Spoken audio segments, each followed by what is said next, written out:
Bienvenidas y bienvenidos a Fondo con María Emma, este programa de los domingos 8:30 por Noticias Caracol.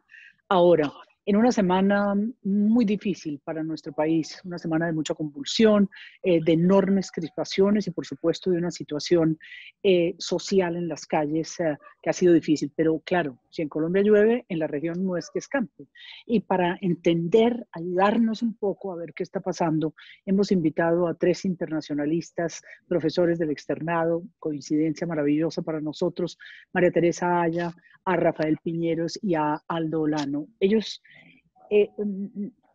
queríamos ver si a través como de su visión, de su punto de vista, qué le está pasando a esta región y si lo de Colombia es algo que va a poder impactar o va a impactar la región. No sé, quería una primera mirada, María Teresa, si pudiéramos comenzar con usted. Muchas gracias, María Emma. Buenas noches a todos. Gracias por la invitación. Un gusto estar aquí. Es una región compleja y yo creo que hemos vivido un par de años, más allá del COVID-19, un par de años bastante complejos y difíciles en la región. Yo empezaría por hablar de Chile, país que conozco muy bien y que algunos me han preguntado en estos últimos días cómo lo comparo con lo que ha pasado en nuestro país. Y realmente yo creo que la primera palabra que se me viene a la cabeza es empatía. Yo creo que estamos viviendo en un momento donde hay una nueva generación de jóvenes, de gente que tiene unas expectativas para trabajar, no se le están cumpliendo, les está quedando muy difícil salir adelante en lo económico, en lo político, en lo social. Hay mucha inequidad y hay una falta de empatía, se percibe, por parte de quienes están gobernando los países. Y yo creo que es esa falta de empatía a nivel general en la región la que ha llevado a todos estos choques, a todas estas manifestaciones, a este desespero de la gente de que ya no puede más y se van al último recurso posible para que los escuchen. Yo creo que la idea que tenían los presidentes en una región supremamente presidencialista, de que todo se arreglaba con pan y circo, quedó en el pasado. El circo ya no da más y la gente realmente está reclamando el pan a como dé lugar. Entonces yo creo que es un problema que la palabra para mí clave es empatía o falta de empatía de unas nuevas generaciones con unas clases dirigentes o gobernantes. Y los cambios, Rafael, profesor, los cambios, por ejemplo, que se van a dar muy probablemente, según todas las encuestas, siguiendo como con la región de Chile a Perú, en menos de un mes tenemos la segunda vuelta y todo indica pues que el profesor o el académico, el maestro eh, eh, Castillo sería como la persona que llegaría a gobernar y dirigir este país. Ese choque tan fuerte hacia la izquierda va a ser difícil también o esto es parte como de esa juventud de la que habla María Teresa. Muchas gracias por la invitación y buenas noches a todos. Yo considero que en América Latina también hay un profundo temor a la pérdida de lo que se obtuvo en grupos sociales que tradicionalmente estaban marginados y que debido a los problemas de falta de crecimiento económico, de falta de oportunidades, como lo señalaba María Teresa, pues sin duda alguna acuden a la protesta social, acuden a la movilización social como una vía de presión hacia las autoridades gubernamentales. En efecto, como usted lo menciona, yo creo que la descomposición del sistema político peruano ha llevado a un voto rechazo, a un voto heterogéneo, en ocasiones difícil de comprender, por un maestro que parece simbolizar como el alter ego, como esa esencia de lo que en este momento necesitamos. Yo pensaría que hay que recuperar la confianza en los sistemas políticos, no solo en el caso particular de Perú, sino en la región en general, porque observamos cómo la primera década del siglo XXI significó riqueza y crecimiento a partir de los muy buenos precios de las materias primas que tradicionalmente exportamos, y la segunda fue una década de corrupción, malos manejos, desencanto frente al sistema político, y eso creo que lo estamos observando ahí. El COVID-19 significó una pausa, un gran asterisco, pero hoy vemos, no solo por lo que sucede en Colombia, sino tal vez en otros países de la región, que la protesta social que se vio pausada a finales del 2019 y principios del 2020, como que se volviera a encender, como que hay una serie de protestas legítimas de la población que no han sabido canalizarse a través del sistema político y a través de las instituciones políticas, porque hoy el desprestigio del Ejecutivo o del Legislativo hace que sea más evidente ese desencanto entre la Sí. población civil y los dirigentes. Y yo me preguntaría, le preguntaría al profesor Aldo su tierra, que ha estado tan golpeada, dijéramos, una democracia también con una problemática muy severa y una repercusión internacional que yo quería preguntarles a ustedes, como la que ha tenido los hechos en Colombia, ¿qué muestra, qué nos dice? Que la comunidad internacional está de veras afanada por esta situación, Aldo. Eh, Gracias, María Emma. Mira, es bastante, yo no sé qué tanto la situación de Colombia pueda influenciar la decisión que tome el votante peruano en las próximas semanas, ¿no? Por ahí ya he visto un par de discursos políticos que tratan de relacionar cómo lo que se vive en Colombia hoy día es consecuencia, ¿no es cierto?, de una política en general, ¿no?, equivocada, que se ha venido implementando en los últimos años. Una de ellas es, por ejemplo, ¿no?, la idea esta de mano dura que la candidata Fujimori ha esgrimido, ¿no?, como parte de su campaña para supuestamente combatir mejor la inseguridad y cosas por el estilo, ¿no? Pero yo quería mira tú, empezar haciendo un balance muy breve, ¿no?, de lo que ha pasado a escala regional, porque no deja de llamar la atención, ¿no?, que bueno, durante muchos años en América Latina se habló del bloque liberal, ¿no?, de los modelos económicos exitosos, ¿no? Y en esos estábamos, pues, Perú, ¿no? Primero Chile, obviamente liderando el asunto, Colombia, ¿no? El bloque liberal que de alguna manera apareció, ¿no?, como inamovible frente a la presencia de lo que era el bloque populista, por llamarlo de alguna forma, ¿no?, el bloque progresista. Y el bloque liberal, pues, aparecía, ¿no?, como el modelo a seguir, la estabilidad económica, sí, problemas políticos en algunos casos, irresueltos, pero bueno, como que la cosa económicamente funcionaba y los países les iba bien. Pero de manera paradójica se le suma Ecuador, ¿no? Y entre octubre y noviembre del año 2019 y entre noviembre y diciembre del 2020, Uh-huh. pudimos observar pues estallidos sociales en Chile, en Ecuador, en Colombia, por otras razones en Bolivia, pero también se tuvo, ¿no es cierto?, un descontento y una movilización social fuerte que terminaron en el golpe de Estado, ¿no?, con el cual se destituye a Morales. Entonces no deja de sorprender, ¿no?, que ese bloque liberal sea hoy día, ¿no?, el que está, pues, teniendo serios cuestionamientos y que nos han llevado, mira tú, María Emma, según las encuestas, y con esto concluyo brevemente, son 3 candidatos de izquierda, ¿no?, los que están liderando las preferencias electorales en estos países, ¿no? Claro, y es que como bien decían, ese presidencialismo que siempre hemos tenido como que está pasando aceite, ¿no? En algún momento difícil. Hay una pregunta de un egresado de la Javeriana que quiere hacerles a ustedes. Adelante, Mateo Londoño. Buenas noches a los panelistas, mi nombre es Mateo Londoño, internacionalista de la Universidad Javeriana. Durante lo que queda del año 2021 y para el año 2022 habrá elecciones del Poder Ejecutivo y del Poder Legislativo en diferentes países del continente. Mi pregunta es si los recientes acontecimientos van a permitir un giro a la izquierda para el año 2020, 2021 y 2022, como lo fue el giro a la derecha en la década pasada. Muchas gracias, Mateo. Me parece una pregunta interesante. Yo estaba pensando, mientras Aldo les hablaba, que cuando uno empezó a estudiar América Latina, hace ya más de 30 años, uno miraba el mapa de Sudamérica y veía a Venezuela y Colombia como democracias y los otros eran regímenes mucho más autoritarios. Luego vino esta división entre el neoliberalismo y el no neoliberalismo, luego llegó el socialismo del siglo XXI y así hemos pasado casi 30 años de historia en América Latina, muy reciente, con una gran polarización. Esto nos lleva a estas elecciones que se están dando por toda la región. Y de ahí entonces empiezo con Ecuador, que se posesiona su presidente ahora el 24 de mayo, un presidente que ganó por sorpresa, Y ganó, yo creo en parte porque ustedes los jóvenes se sintieron identificados con él. La campaña por TikTok que hizo fue realmente interesante, una cosa muy novedosa y muy atractiva.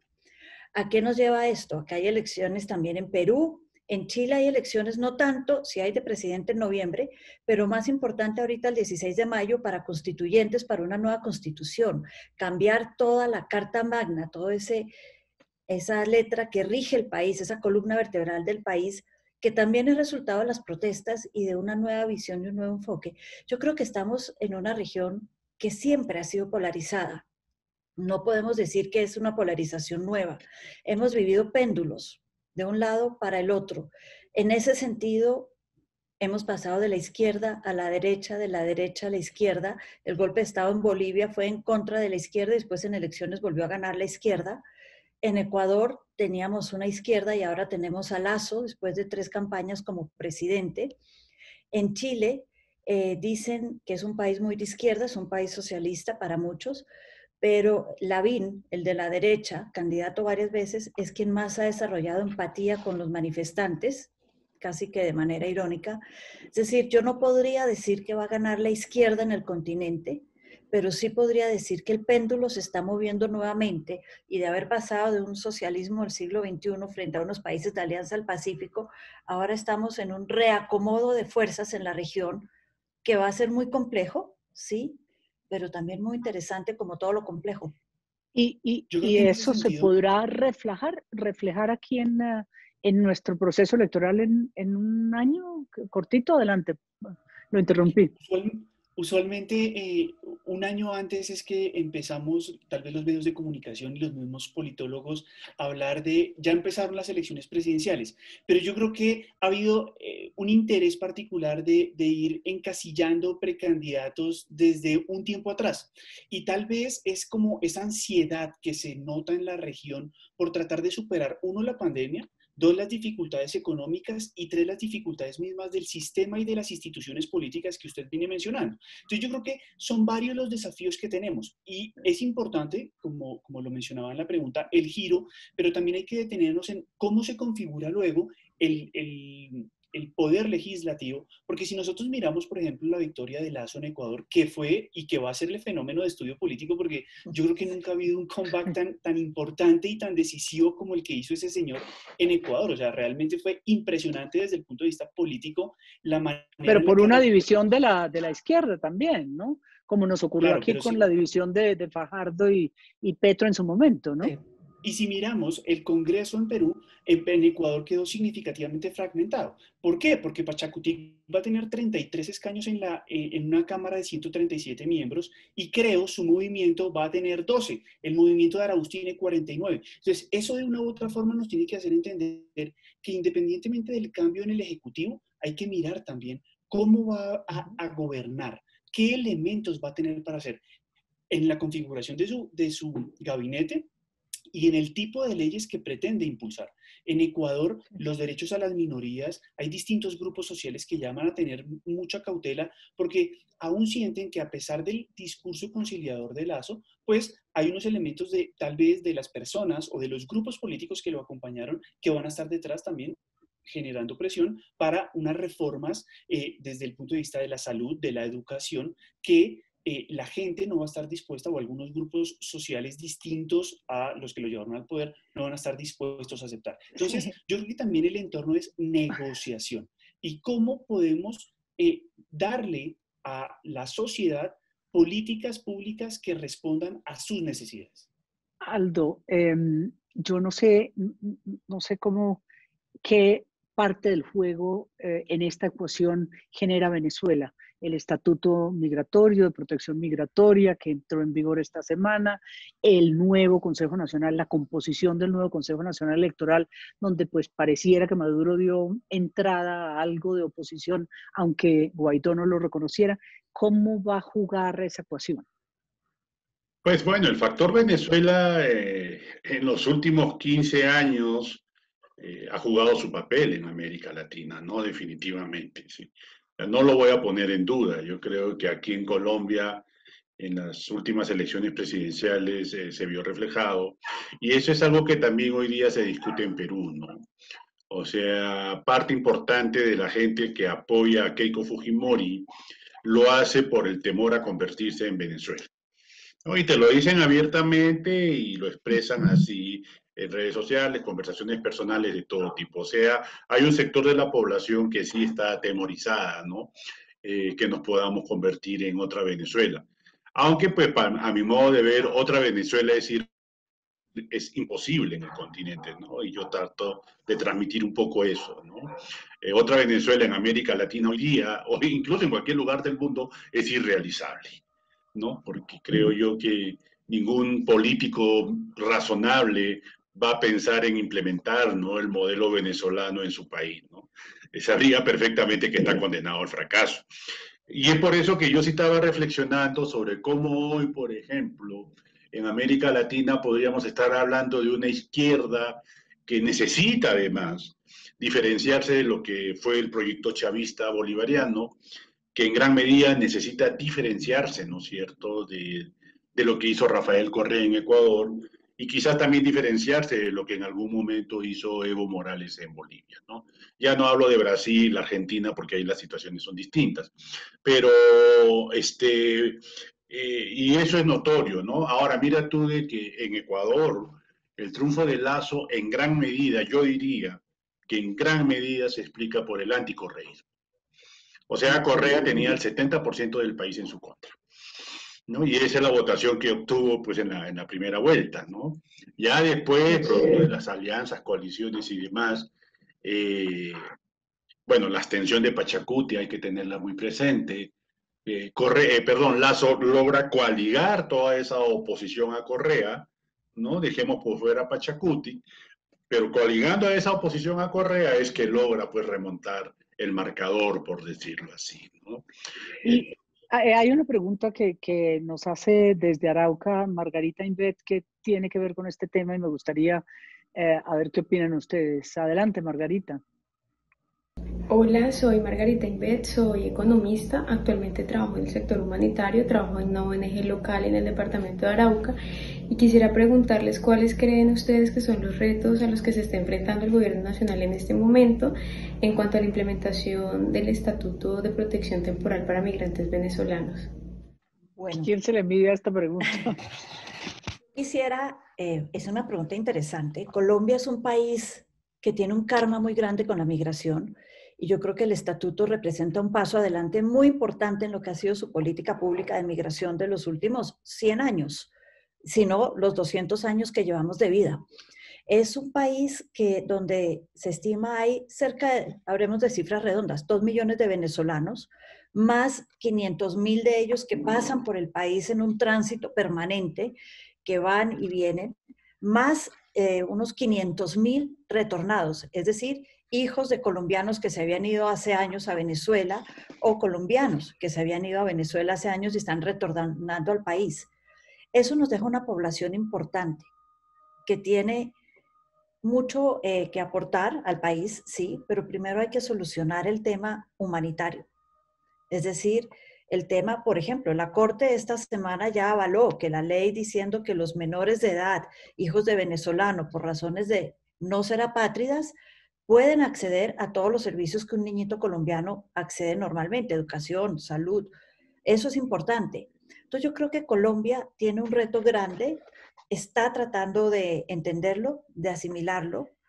Es un reto que genera progreso. Yo sí creo que la migración, cuando se organice y cuando logremos estabilizarla, genera progreso para el país. Yo creo que es importante para un país, yo insisto, Colombia tiene un karma muy grande porque hemos tenido hasta el 10% de nuestra población viviendo fuera de Colombia. Es decir, necesitamos entender que tenemos karma y que hay que tratarlos igual. Y una cosita, Rafael, por ejemplo, vuelvo al tema de Chile. Cuando yo estaba en Chile decían, es que acá el crimen se disparó cuando llegaron los colombianos. Es que acá el tema se volvió insuperable cuando llegaron los colombianos. Estadísticamente, uno miraba las cárceles, 5% de los presos eran extranjeros. De ese 5%, 1.6 era colombiano. Es decir, era el 1.6 del 5% de un 100% de la población, era mínimo. ¿Qué es lo que pasa?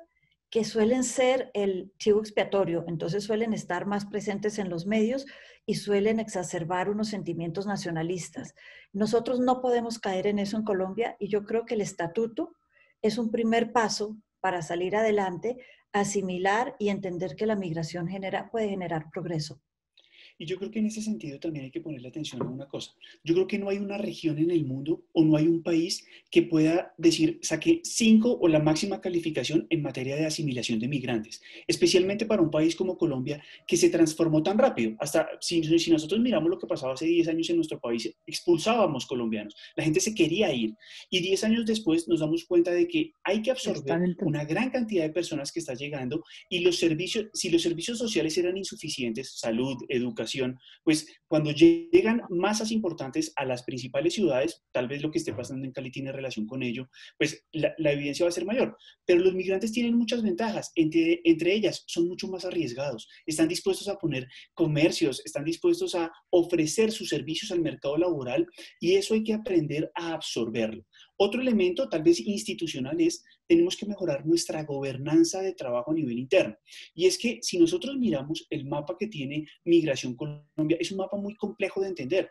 Y la oficina de migración hace un gran esfuerzo, pero poner de acuerdo ese engranaje institucional para que los recursos lleguen a donde tienen que llegar, para que se atienda de manera adecuada a los más pequeños que nos preocupan mucho, pero también darle soluciones a sus padres, es decir, que consigan empleo, que estén en el sistema de salud, que se registren, que es una cosa tan básica, pero que genera a veces cuando sabes que no ingresaste a un lugar de manera correcta o legal, pues genera incertidumbre, genera riesgo y la gente tal vez hay que vencer esos temores que tienen las familias de acercarse a la institucionalidad para que la institucionalidad trate de resolver los problemas que tiene. Una cosita más, María Emma, rápidamente, y es que si miramos el tema de las fronteras en Colombia, ha sido un tema que siempre ha sido inestable. Hemos tenido, uno puede poner un mapa traslapeado y poner fronteras con Venezuela, y vemos que ahí tenemos grupos guerrilleros, que hemos tenido contrabando, que han sido zonas a veces olvidadas por el gobierno central. Es decir, no son zonas fáciles en el tema de gobernanza de la que hablaba Rafael. Son temas complicados y son temas de la migración hoy en día donde tenemos que hablar, por ejemplo, de educación y salud. Y ese tema vuelve junto con lo que hablábamos antes en la región. Yo diría que la educación y la salud están en el corazón de muchas de estas protestas y de mucha de la complejidad, no solo de nuestras fronteras, de nuestro país, sino de la región entera. Y cómo vamos a hacer política pública en ese tema es el gran reto que tiene la región. Además, y Aldo, si uno le puede preguntar, pero un minuto le pregunto a Aldo, si uno pudiera tener una receta, ¿usted se atreve a dar alguna receta para este momento en Colombia? ¿Uno qué le dice al gobierno, qué le dice al presidente Duque, qué le dice a las masas a la calle, dijéramos? ¿Cuál es esa receta? Uf, no, resulta sí, no, ahí sí me puso en un problema, María Emma, la verdad. Si hubiera una receta que nos permitiera resolver todos los problemas, pues con mucho gusto la compartiría. Pero yo creo que se tienen que dar los primeros pasos, ¿no? Definitivamente hay que echarse a andar y construir el camino. Entonces, bueno, lo primero que hay que hacer, creo yo, tomar algunas medidas que creo son muy necesarias, ¿no? O sea, fortalecer la defensa de los líderes sociales. Eso es algo que hay que hacer. Hay que retomar el acuerdo de paz, definitivamente. Hay que retomarlo, ¿no? Hay que, digamos, reformarse estas instituciones y poner a una gente pues, que esté más comprometida, ¿no? Con lo que... Hay que parar la fumigación, si es que piensan iniciarla. Hay que hacer todo lo posible por pararla, ¿no?